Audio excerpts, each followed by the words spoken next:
वालेकुम अस्सलाम। जी बेटा, कैसे हो? मैं तो कब से आपका वेट कर रहा। आपने तो 10 o'clock 11 o'clock का बोला था। वो सर आ- आँख देर से खुली। अच्छा, ठीक है। आज अब बड़ा करना है। फिजिक्स में हमने क्या कर लिया था? मैग्नेट्स कर रहे थे। स्टार्ट करते हैं, कोशिश करते हैं। मैं आपके साथ स्लाइड शेयर कर रहा हूँ। जरा उसको बना दीजिए, ठीक है?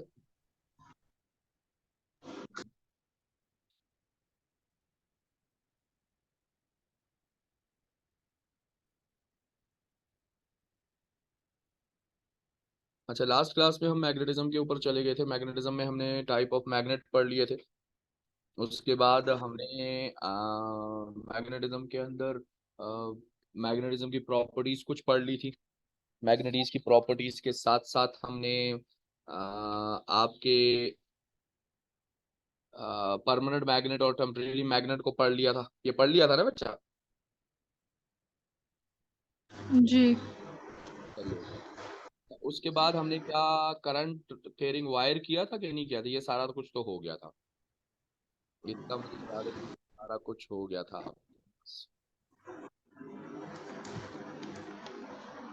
मैग्नेटिक लाइन ड्रॉ करना कर ली थी कंपास के थ्रू।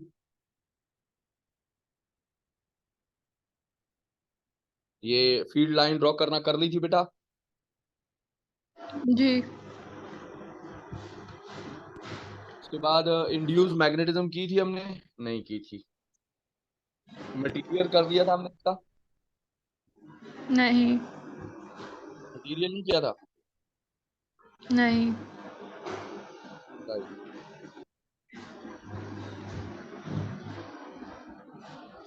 मटीरियल में भी मैग्नेटाइज मटीरियल, मैग्नेटिक मटीरियल और नॉन मैग्नेटिक मटीरियल,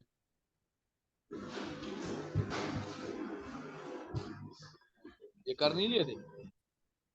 जी। ये लिए थे ना? जी। ठीक है। अच्छा, अब हम स्टार्ट कर रहे हैं बच्चा आपका इंड्यूस मैग्नेटिज्म जो है वो कैसे होती है, या इंड्यूस मैग्नेटिज्म है क्या चीज। अच्छा, सबसे पहले तो एक चीज बताता चलूं, बल्कि नहीं, ये इंड्यूस मैग्नेटिज्म भी हमने किया था यार, अगर याद हो तो आपको।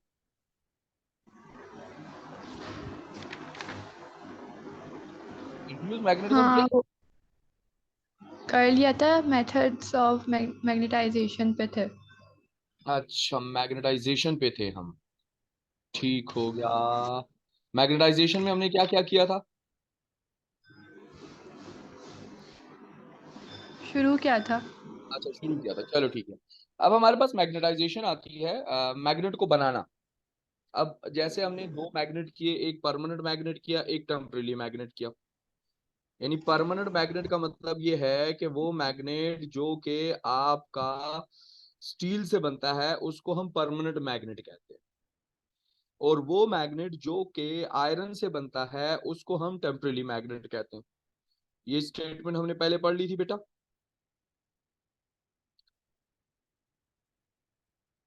जी। अब यहाँ पर जब हम मैग्नेट बनाएंगे ना बेटा, तो मैग्नेट बनाने के लिए भी सेम ये चीज है। अगर मैं मैग्नेट बना रहा हूं और मैग्नेट बनाते हुए मैंने क्या चीज यूज कर ली, मैंने यूज कर लिया बेटा आयरन को, तो जो मैग्नेट बनेगा वो टेम्परेरी मैग्नेट कहलाएगा। ठीक हो गया बेटा? और जब अगर मैं मैग्नेट बनाते हुए स्टील को मैं प्रोड्यूस कर लूं, मीन स्टील को यूज कर लूं, तो जब मैं स्टील को यूज करूंगा तो स्टील को यूज करने से मेरे पास क्या होगा? स्टील यूज होगा तो वो चीज मेरे मुझे कहलाएगी। ठीक हो गया ना बेटा? जी। अच्छा, अब अगर मैं मैग्नेटाइजेशन कर रहा हूं, मैग्नेटाइजेशन के लिए मेरे पास शर्त ये है कि मैग्नेटाइज मटेरियल होना चाहिए। मैग्नेटिक मटेरियल या नॉन मैग्नेटिक मटेरियल नहीं होगा। मैग्नेटाइज मटेरियल मेरे पास या तो आयरन है या स्टील है, तो दोनों में से कोई एक चीज आनी चाहिए। तो अगर मैं स्टील यूज करूंगा और मैग्नेट बनाऊंगा तो स्टील यूज करते हुए मैग्नेट जो प्रोड्यूस होगा वो परमानेंट मैग्नेट होगा। और अगर मैं आयरन को यूज करते हुए मैग्नेट बनाऊंगा तो वो मेरे पास होगा टेम्पररी मैग्नेट। क्लियर होगी बात? अच्छा, अब ये दोनों चीजें जब मेरे पास मौजूद होती हैं तो मैं इन दोनों चीजों को क्या करता हूँ, फर्ज करो मैं क्या कर रहा हूं, मैं इन दोनों को ऑपरेट कर रहा हूँ। दोनों को ऑपरेट करने का मतलब ये होता है कि मुझे मैग्नेट बनाना है। तो मैग्नेट बनाने के लिए सिंपल से सिंपल वे हम यूज करेंगे। अच्छा, दोनों में फर्क क्या आएगा, क्योंकि अगर स्टील भी मैग्नेट बनेगा और आयरन भी बनेगा, तो कैसे हम परमानेंट और टेम्परेरी मैग्नेट का नाम देंगे।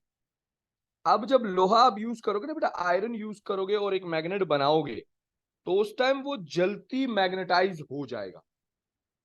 यानी जब आयरन यूज किया जाता है और उसके ऊपर मैग्नेटाइजेशन मेथड यूज कर दिए जाते हैं, तो वो बड़ी आसानी के साथ मैग्नेटाइज हो जाता है।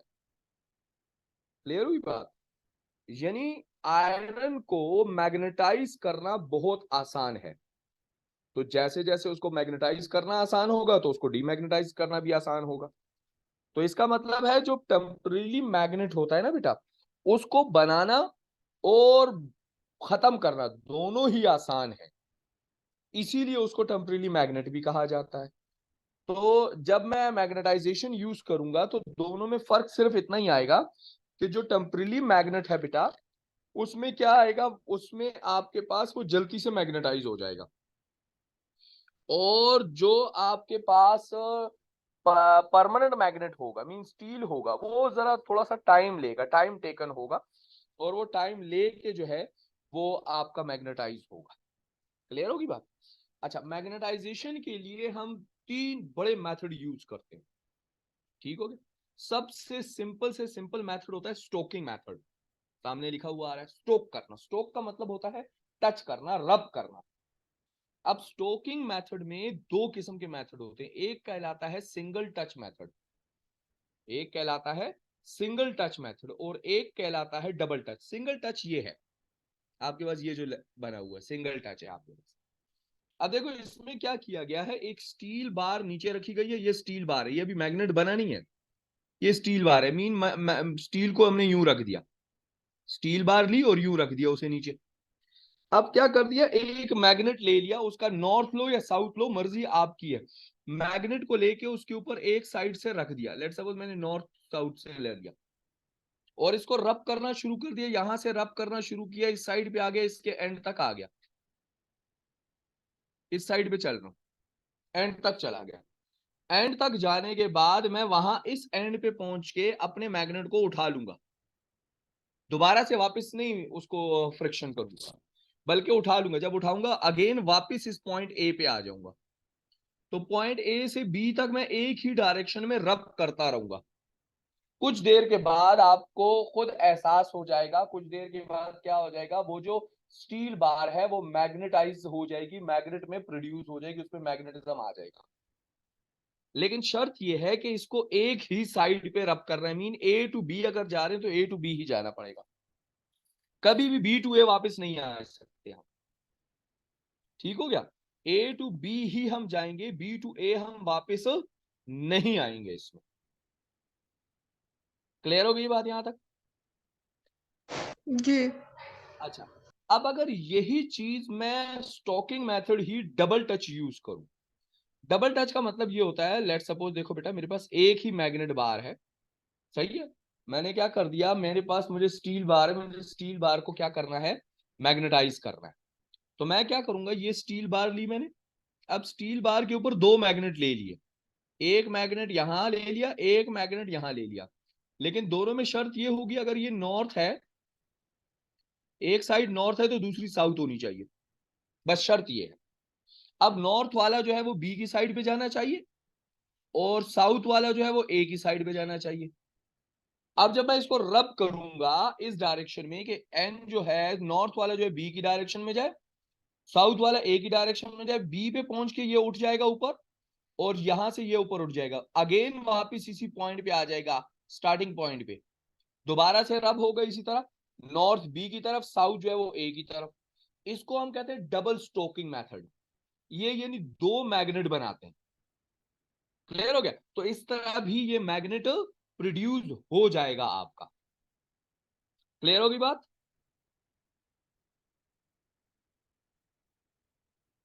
जी। अच्छा, अब जरा गौर से देखना आगे क्या समझा रहा हूं।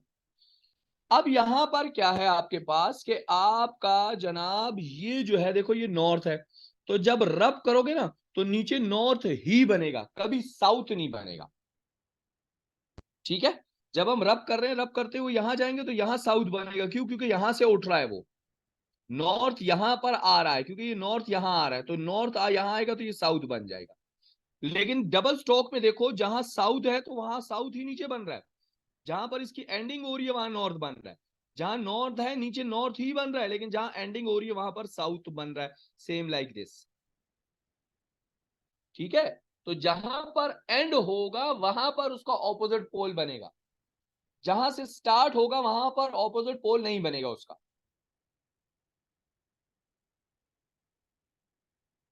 क्लियर होगी बात? जी। अच्छा, इसको कहा जाता है single touch and double touch, या इसको डिवाइडेड टच भी कहा जाता है। ठीक है ना, डबल टच या सिंगल टच या डिवाइडेड टच भी कहते हैं इसको। लेकिन इससे सिर्फ स्टील नहीं, आयरन भी बन सकता है, यानी आयरन बार को भी हम यहां पर रख सकते हैं।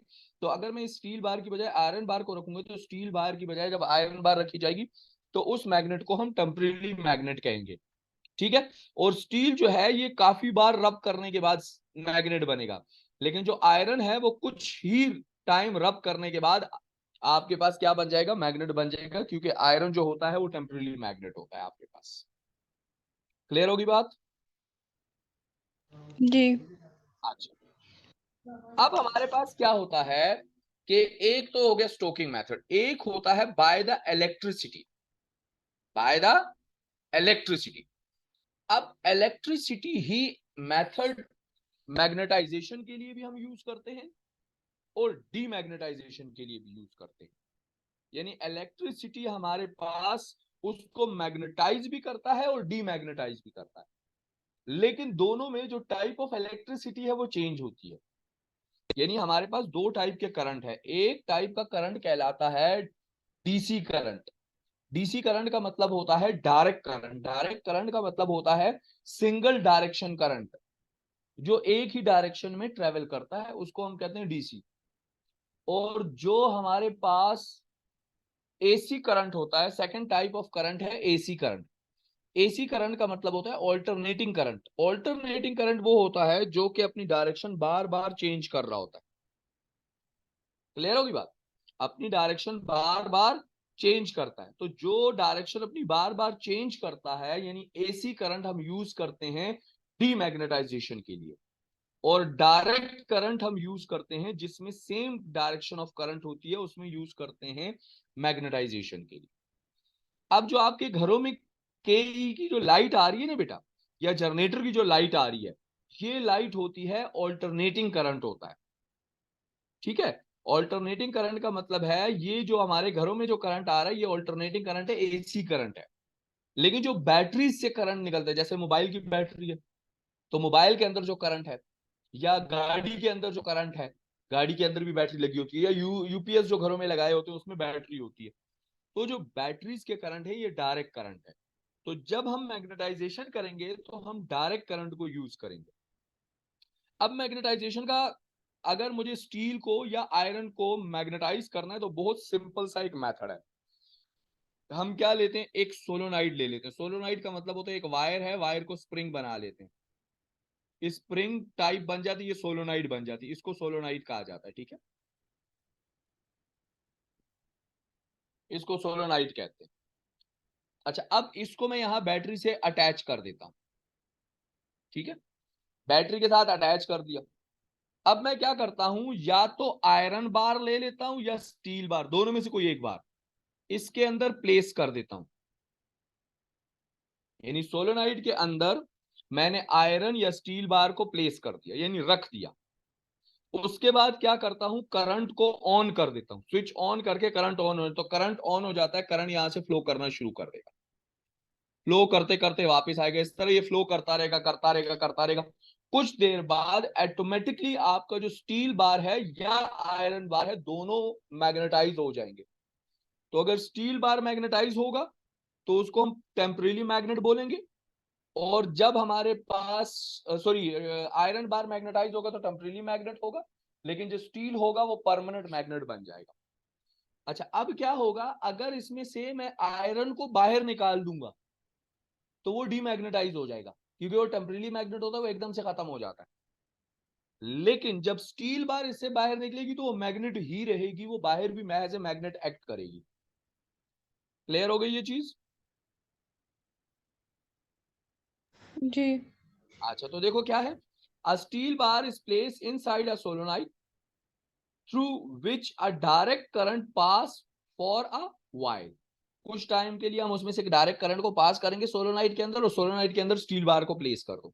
अ strong magnetic field is produce and the steel bar is magnetize. अच्छा, ये क्यों मैग्नेटाइज होगा, ये बात की बात है, इसका एक्सप्लेनेशन आपके यहाँ नहीं है, उसको थोड़ा सा बाद में जब हम इलेक्ट्रोमैग्नेटाइजेशन करेंगे तो उसमें फिर मैं आपको एक्सप्लेन करूंगा ये क्यों होता है। क्योंकि यहाँ पर देखो, एक तो होता है आपके पास मैग्नेट बन रहा होता है, तो जब मैग्नेट बन रहा होता है तो उसकी मैग्नेटिक फील्ड आती है। एक, क्योंकि इलेक्ट्रिक करंट पास हो रहा होता है तो इलेक्ट्रिक करंट की अपनी फील्ड होती है, इलेक्ट्रिकल फील्ड। तो इलेक्ट्रिकल फील्ड और मैग्नेटिक फील्ड जब आपस में इंटरसेक्ट करती हैं तो उसकी वजह से ये आपका मैग्नेटाइज होता है। लेकिन ये जहन में मत रखना, आप इसको बाद में डिस्कस करेंगे। When view at one end of the bar, the current flow in the clock direction, then it's become a south pole। ये समझाता हूं कि ये मैंने क्या लिखा है। If current flow anti-clockwise direction, it become a north pole। यानी अगर करंट आपका क्लॉकवाइज डायरेक्शन में, क्लॉकवाइज डायरेक्शन कौन सी होती है बेटा, यानी यूं, ये क्लॉकवाइज डायरेक्शन है। तो अगर क्लॉकवाइज डायरेक्शन में आ रहा है तो अगर ये मैग्नेटिक फील्ड, ये आपने बार रखा है और करंट यहां से एंटर होके यूं जा रहा है, तो तब आपका ये एंड जो होगा ये साउथ पोल बनेगा। ये एक स्टेटमेंट है, ये अभी हम जब प्रिंसिपल पढ़ेंगे तो उसमें आप समझोगे कि ये मैंने क्यों बोला है। यानी जब आपका direction of the current clockwise होगी तो आपका एंड जो होगा वो साउथ पोल बनेगा। लेकिन अगर आपका लेट सपोज बार पड़ी हुई है और डायरेक्शन एंटी क्लॉक है, इस डायरेक्शन में करंट फ्लो कर रहा है, तो इसका ये जो एंड होगा ये नॉर्थ पोल बनेगा आपके पास। ठीक है? या सिंपली ये कह सकते हो कि जब आपके पास क्लॉकवाइज डायरेक्शन में करंट फ्लो करेगा तो उसका स्टार्टिंग जो होगा वो नॉर्थ होगा और एंडिंग साउथ होगा। सिंपल वर्ड में ये कह सकते हो, ठीक है? यानी डायरेक्शन ऑफ द करंट जिस साइड पे क्लॉकवाइज होगी तो स्टार्टिंग नॉर्थ एंडिंग साउथ होगा, और अगर एंटी क्लॉकवाइज होगी तो स्टार्टिंग साउथ और एंडिंग नॉर्थ होगा आपके पास। क्लियर हो गया? जी। लिखा हुआ है and we can easily find the pole by using the right hand grip rule. अब ये राइट हैंड ग्रिप रूल क्या है, इसको डिस्कस करूंगा जब मैं करंट को यहां डिस्कस करूंगा कि when we pass a current in a wire then it produce the magnetic field, तो तब मैं उसको डिस्कस करूंगा। अभी मैं राइट हैंड रूल को डिस्कस नहीं कर रहा, ठीक है? अच्छा, अब जरा गौर से देखो, अगर मैं यहां पर इसकी डायग्राम लेता हूं तो ये एक सोलोनाइड है मेरे पास। सोलोनाइड के अंदर देखो करंट फ्लो कर रहा हूं, यहां मैंने स्टील बार रखी हुई है, स्टील बार के ऊपर करंट फ्लो। करंट फ्लो देखो किस साइड में, क्लॉकवाइज डायरेक्शन में, मीन यहां से देखो इंटर हो रहा है, यहां से देखो करंट इंटर हो रहा है, इस जगह से करंट इंटर हुआ और यहां से यूं होते होते होते होते करंट यहां से आउट हो गया। तो देखो ये क्लॉकवाइज बन रही है, तो जब क्लॉकवाइज डायरेक्शन बन रही तो एंड साउथ बनेगा, स्टार्टिंग नॉर्थ बन जाएगा आपके पास। अगर इसी तरह मैं करंट को रिवाइज कर दूं, मीन यहां से इंटर कराऊं करंट को और यहां से आउट कराऊं, तो उस टाइम ये नॉर्थ बनेगा और ये साउथ बनेगा। ठीक हो गया? जी। अच्छा, अब जरा अपनी राइट हैंड को, मुट्ठी को बंद करो, मुट्ठी को बंद करो, बंद कर लिया? जी। थंब को ऊपर रखो, थंब को स्ट्रेट रखो, यानी थंब को बंद नहीं करना, अपनी चारों उंगलियों को सिर्फ क्लोज करो राइट हैंड की। कर ली? जी। अच्छा, ये जब आपने थंब को सीधा ऊपर रखा हुआ है और उंगलियों को क्लोज किया है, ये राइट हैंड ग्रिप रूल है, तो हम कहते हैं राइट हैंड ग्रिप रूल। अब ये है क्या, लेट सपोज आप पेंसिल उठाओ, पेंसिल को या पेन उठाओ, अपने राइट हैंड में पकड़ के रखो, जिस तरह मैंने अभी ये डायरेक्शन बताई ऐसे ही पकड़ के रखो। पकड़ लिया पेन को? जी। अब ये जो पेन है, ये समझो ये पेन जो है ये आपका वायर है जिसके अंदर से करंट गुजर रहा है। तो ये जो थंब ऊपर की तरफ है ना बेटा, ये रिप्रेजेंट कर रहा है आपकी डायरेक्शन ऑफ द करंट इस पेन के अंदर, कि पेन के अंदर डायरेक्शन ऑफ द करंट कहां जा रही है। तो थंब ऊपर की तरफ है, तो डायरेक्शन ऑफ द करंट ऊपर की तरफ है। ठीक हो गया? जी। यानी थंब को हम प्लेस करते हैं in the direction of the current. सही है? थंब को हम प्लेस कहां करते हैं? In the direction of current. एक मिनट, मैं जरा वीडियो ऑन कर रहा हूं, मैं जरा आपको समझा दूं। लेकिन मेरी वीडियो ऑन नहीं हो रही, सॉरी, इस साइड नहीं पा रहा, प्रॉब्लम आई हुई है। कैमरा, बैक कैमरा काम कर रहा है, फ्रंट कैमरा मेरा काम नहीं कर रहा। अच्छा, तो अब जब आपके पास यानी आपने राइट ग्रिप रूल रख लिया, हैंड को ऊपर, थंब को अपने ऊपर की तरफ रखा, ये direction of the current represent कर रहा है।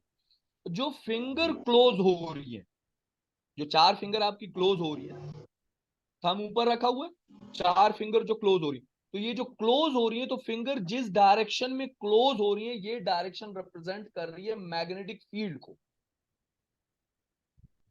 ठीक है?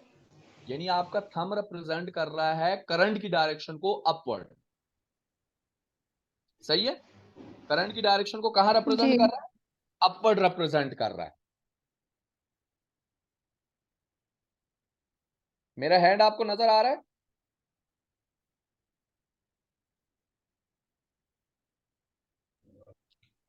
नहीं।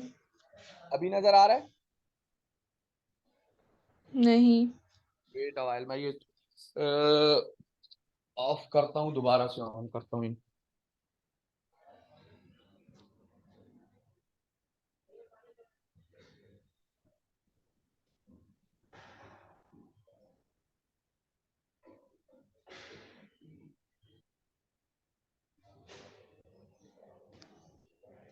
नहीं हो रहा, पता नहीं क्यों।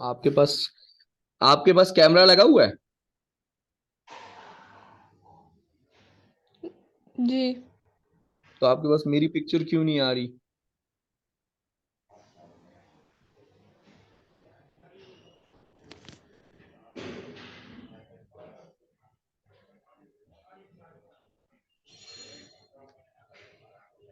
इस टाइम भी आपको कोई वीडियो नजर नहीं आ रही?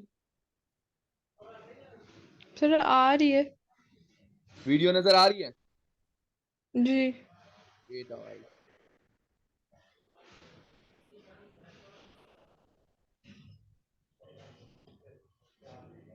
मेरा हाथ नजर आ रहा है आपको? जी। अच्छा, देखो मैंने हाथ, पूरा हाथ नजर आ रहा है आपको?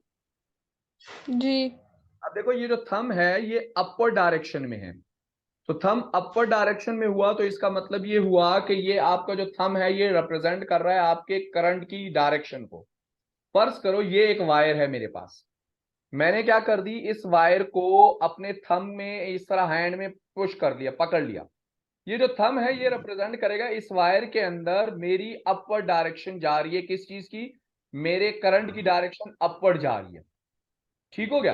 अब ये करंट की डायरेक्शन जब अपवर्ड जा रही है, तो ये जो फिंगर मैं क्लोज कर रहा हूं, ठीक है, ये जो फिंगर क्लोज हो रही है, तो ये रिप्रेजेंट कर रही है इस करंट जिसमें वायर में मूव कर रहा है, उस करंट के, उस वायर के अंदर जो मैग्नेटिक फील्ड प्रोड्यूस हो रही है।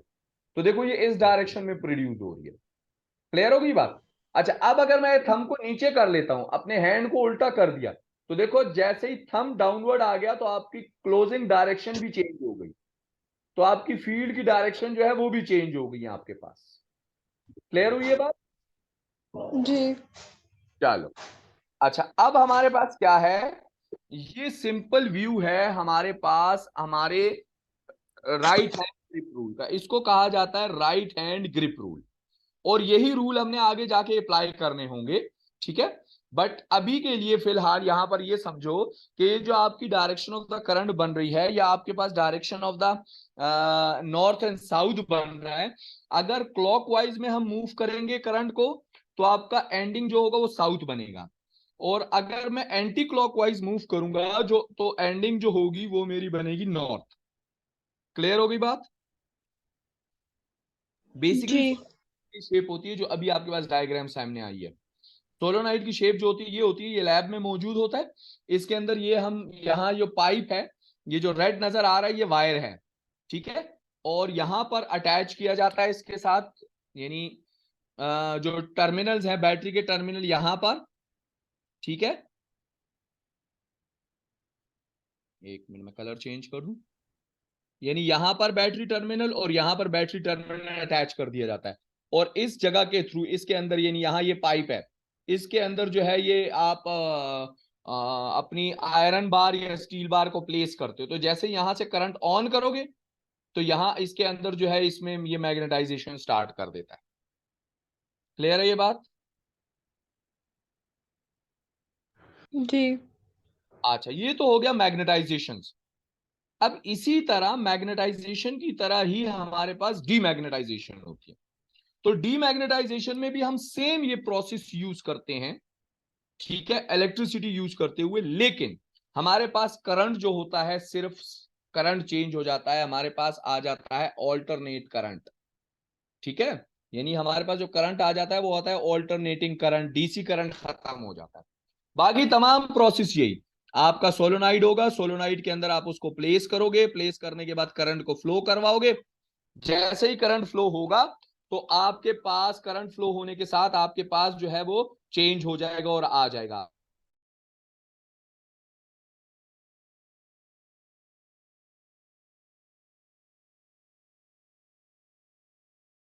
तो आपके पास जैसे ही आपका करंट पास होना शुरू हो जाएगा तो ऑटोमेटिकली क्या होगा, आपका जो मैग्नेट है वो डीमैग्नेटाइज होना शुरू हो जाएगा। क्यों? क्योंकि सबसे बड़ी बात यह है कि जब वो आप फ्लो करवाओगे उसको, तो जब फ्लो वो कर रहा होगा तो वो एसी है। एसी का मतलब है वो एक डायरेक्शन में नहीं करेगा, वो कभी इस डायरेक्शन में कर रहा होगा तो कभी इस डायरेक्शन में फ्लो कर रहा होगा। मीन, या तो मैं सिंपल सी एग्जांपल देता हूं, ए टू बी कर रहा होगा, एक सेकंड ए टू बी, दूसरा second B to A to B, B to A to B, B to A. Mean उसकी डायरेक्शन रिकॉग्नाइज नहीं होगी, वो बार बार अपनी डायरेक्शन को चेंज करेगा, जिसकी वजह से जो मैग्नेट है वो कंफ्यूज होकर अपनी डीमैग्नेटाइजेशन स्टार्ट कर लेगा, अपनी मैग्नेटिज्म को खत्म कर देगा। क्लियर हो गया? और दूसरी और इंपॉर्टेंट चीज ये होगी कि जब हम मैग्नेटाइजेशन करते हैं तो मैग्नेटाइजेशन में हम अपने बार को सोलोनाइड के अंदर प्लेस कर लेते हैं, लेकिन इसमें हम प्लेस नहीं करेंगे। इसमें हम क्या करेंगे, उसको यूं पकड़ के रखेंगे, इस कभी इंटर कर रहे होंगे कभी आउट कर रहे होंगे। मीन सोलोनाइड के अंदर रखेंगे नहीं, हम उसको अंदर बाहर कर रहे होंगे ताकि उसकी डायरेक्शन जो हो वो डिस्टर्ब हो, ठीक है। उसको अंदर प्लेस नहीं करेंगे। जब हम मैग्नेटाइजेशन करते हैं तो हम क्या करते हैं, हम बार को प्लेस कर देते हैं। बट यहां पर हम बार को प्लेस नहीं करेंगे, बल्कि हम क्या करेंगे, हम बार को इन एंड आउट करेंगे, जिसको हम कहते हैं ड्रॉप एंड आउट, ठीक है। जैसे कि देखो अभी आपको मैं शो कराता हूं, ये बार है, ठीक है। अब देखो इसमें हमने क्या किया, इसमें हमने आपकी बार को देखो, bar withdraw far away, withdraw far away. Withdraw का मतलब है एंटर किया फिर खींच लिया, एंटर किया फिर खींच लिया, ठीक है। ये जो साइन बना हुआ है आपके पास, ये साइन जो है ये ऑल्टरनेटिंग करंट का है। अगर यहां बैटरी होती तो बैटरी का ये साइन होता, डीसी करंट होता ना, तो डीसी करंट का ये साइन होता आपके पास, ठीक है। तो ये आपका ऑल्टरनेटिंग करंट ड्रॉ हो रहा है। अब प्रोसेस क्या है, अब मैग्नेट, कोई भी मैग्नेट, वो स्टील हो या आपके पास आयरन मैग्नेट हो, a magnet to be demagnetized in place inside a solenoid. The solenoid is connected to an EC supply. The magnet is withdrawn and far away through the solenoid in the east west direction. ये बहुत important point है। आपका जो ये जो solenoid लगा होना चाहिए ना, ये ईस्ट वेस्ट डायरेक्शन में होना चाहिए, नॉर्थ साउथ डायरेक्शन में नहीं होगा। अगर नॉर्थ साउथ डायरेक्शन में होगा ये कभी डीमैग्नेटाइज नहीं हो पाएगा। तो आपका जो सोलोनाइड है वो प्लेस होना चाहिए आपके ईस्ट वेस्ट डायरेक्शन में। क्लियर होगी बात? जी। As the process is repeated, जैसे जैसे ये प्रोसेस रिपीट करते रहोगे आप, द मैग्नेट विल डीमैग्नेटाइज, तो मैग्नेट जो होगा वो डीमैग्नेटाइज स्टार्ट कर देगा। अच्छा, ये तो हो गया बाय द इलेक्ट्रिसिटी।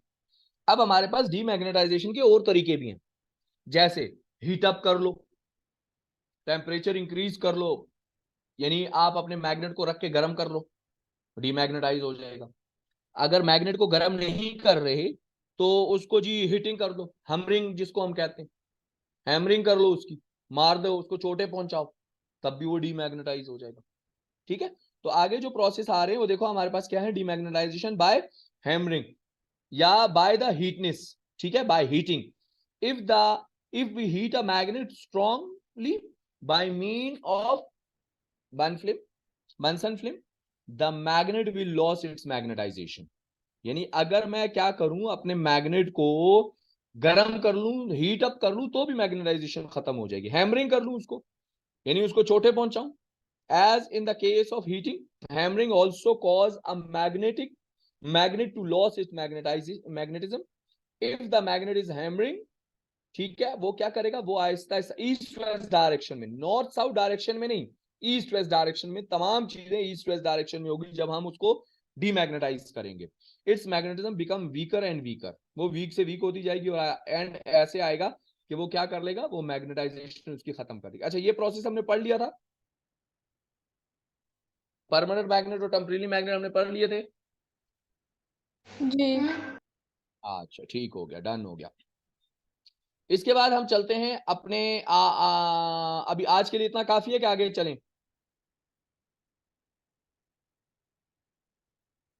जी बेटा। सर थोड़ा सा पढ़ा लें। आज आपके पास आ रहा है magnetic effect of a current. अब करंट के मैग्नेटिक इफेक्ट जो होंगे उसको डिस्कस करना होगा। तो यहां पर हम रिप्रेजेंट करेंगे आपके राइट हैंड रूल को।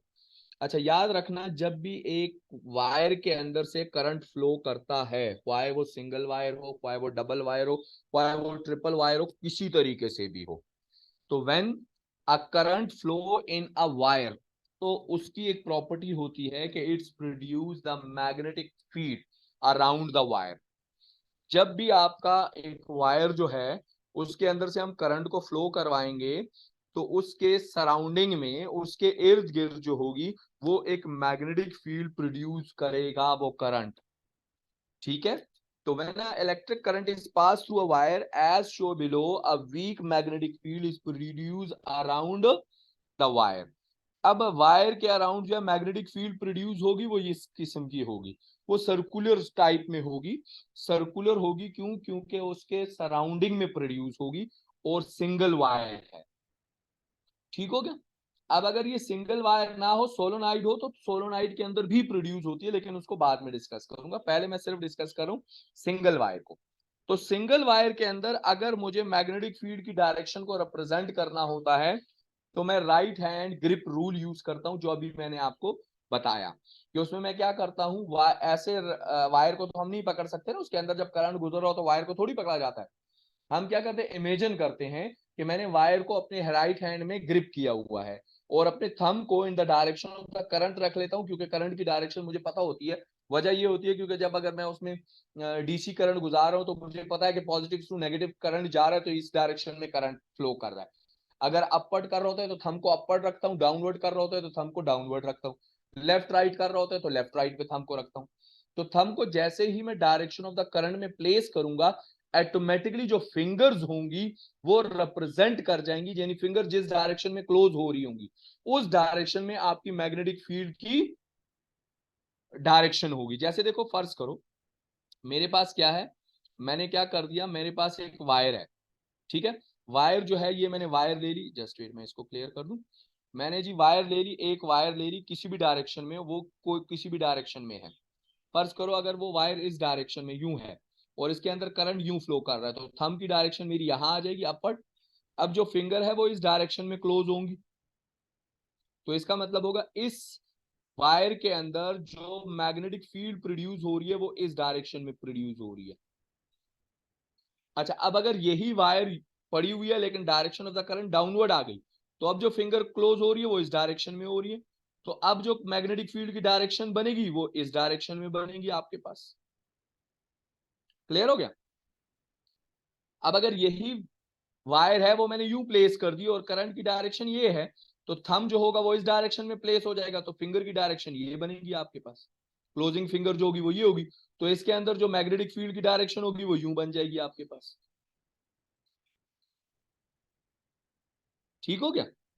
तो यानी फिंगर को थंब को आपने रिप्रेजेंट करना है, थंब को प्लेस करना है in the direction of the current, और जब आप फिंगर को क्लोज करोगे तो जो क्लोजिंग डायरेक्शन होगी वो आपकी बन जाएगी जी, ये जो है ये आपकी direction of the magnetic field है जो उसके अंदर प्रोड्यूस हो रही है आपको। क्लियर हुई ये चीज? जी। अच्छा, अब इसमें ये होता है, लेट सपोज अगर दो वायर्स हैं, फर्ज करो दो वायर हैं अलग अलग, दो वायर्स हैं अलग अलग, एक वायर ये रही, ठीक है, एक वायर को मैं ग्रीन से रिप्रेजेंट करता हूं, एक वायर को मैं रिप्रेजेंट करता हूं रेड से। अब देखो एक की डायरेक्शन डाउनवर्ड है, एक की डायरेक्शन अपवर्ड है। ठीक हो गया? अब जो रेड वाली है अगर उसको मैं फिंगर को प्लेस करूं तो यहां आएगा फिंगर थंब, और जो फिंगर क्लोज होंगी वो इस डायरेक्शन में क्लोज होंगी, इसी डायरेक्शन में क्लोज होंगी ना। तो जो रेड का बन रहा है, रेड के अंदर मैग्नेटिक फील्ड जो बन रही है वो यूं इस डायरेक्शन में बन रही है। ठीक है? इस डायरेक्शन जी। में मैग्नेटिक फील्ड बन रही है। अब आ जाओ जी ग्रीन के ऊपर। अब जो ग्रीन है उसके अंदर थंब यहां प्लेस हो जाएगा अपवर्ड, अब फिंगर की डायरेक्शन ये बनेगी इस डायरेक्शन में। अब जो ग्रीन के ऊपर आपकी मैग्नेटिक फील्ड बनेगी वो कुछ इस डायरेक्शन में बनेगी। ठीक हो गया? अच्छा, अब अगर ये दोनों वायर एक दूसरे के करीब रख दी जाए तो दोनों की डायरेक्शन देखो, इसकी डायरेक्शन क्या है और इसकी डायरेक्शन क्या है, दोनों की डायरेक्शन सेम है कि नहीं है?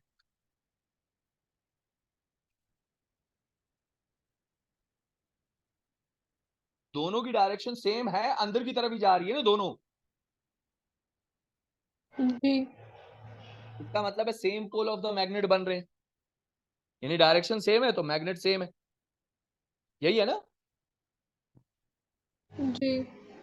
इसका मतलब होगा जब दो वायर ऐसी मौजूद हो मेरे पास जिसमें करंट की डायरेक्शन ऑपोजिट हो तो वो एक दूसरे को रिपेल करेंगी, क्योंकि सेम टाइप ऑफ पोल बन रहे हैं आमने सामने।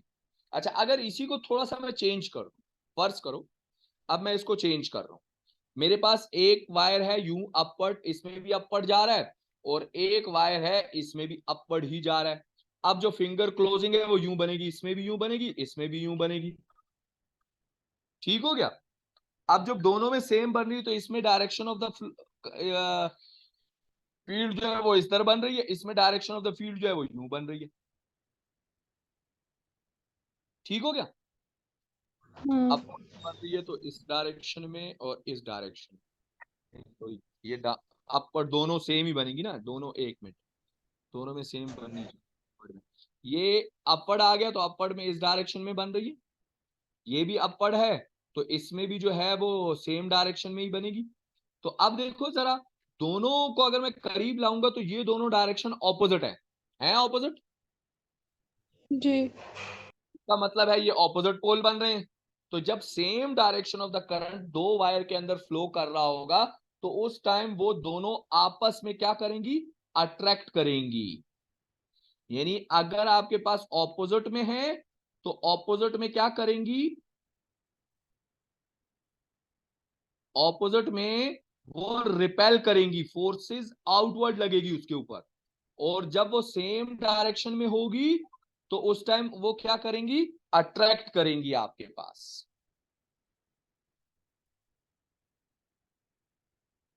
क्लियर हो गई बात? जी।